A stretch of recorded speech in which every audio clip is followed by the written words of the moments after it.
मंडळींनो, आज सकाळी मस्त तयारी करून लय लांबचो दौरो होतो, पण तेवढ्यातच बोको इलो आणि माका म्हटलं वांडरासारख्या दिसतस. मग काय माझं असलेलो नसलेलो इगो खवळलो आणि त्याची मानगुटी धरून त्याला गरा फिरवलंय. तर मंडळींनो निघाला आणि आमच्या देवगडात जाताना वाटेत रस्त्याचं काम चालू आहे ना, ते रस्ते बघून खराच वाटतं की खतरों के खिलाडीत चढवान भाग घेतला ना.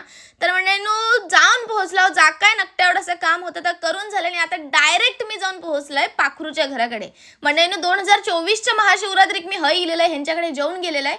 तेव्हापासूनचा मी आज इलेला आहे आणि थयाच बाजूक माझा काऊ होता, त्याच्यामुळे काऊकडे पण गेले. माझ्या साऊक भेटले, मस्त चॉकलेट बिकलेट ते का घेऊन गेलेलं आहे.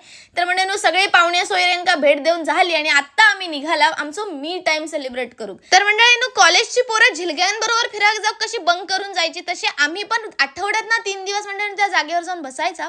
तर म्हणजे ही ती जागा जे एसवायला असताना आमची ढेंगावर झालेली, आमची ज्युपिटर आमच्या सकट आडवी झालेली, पण म्हणजे ही गोष्ट कोणाकच माहिती नाही. तर म्हणजे येऊन बसला, बरेच गप्पा रंगले म्हणजे अगदी बरेच. 2020 पासूनची आमची मैत्री आहे आणि ती आजपर्यंत म्हणजे 1% पण कमी नाही झाली आणि ह्याचं खरंच अभिमान चढवाक. आणि म्हणजे तुमका पण माहिती आहे की शीतल्याच्या फटकळ तोंडामुळे ते काही एक मैत्रीण टिकत नाही, पण गेली 6 वर्ष हे ना माका कसा झेलला ना त्याचा ते काच माहिती.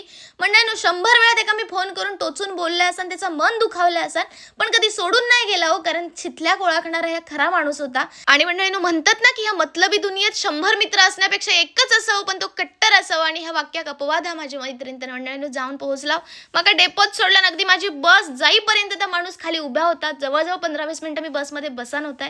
तर म्हणजे आता कधी परत भेटणार माहित नाही, त्याच्यामुळे तापण दुखावलेला आणि मी पण दुखावले.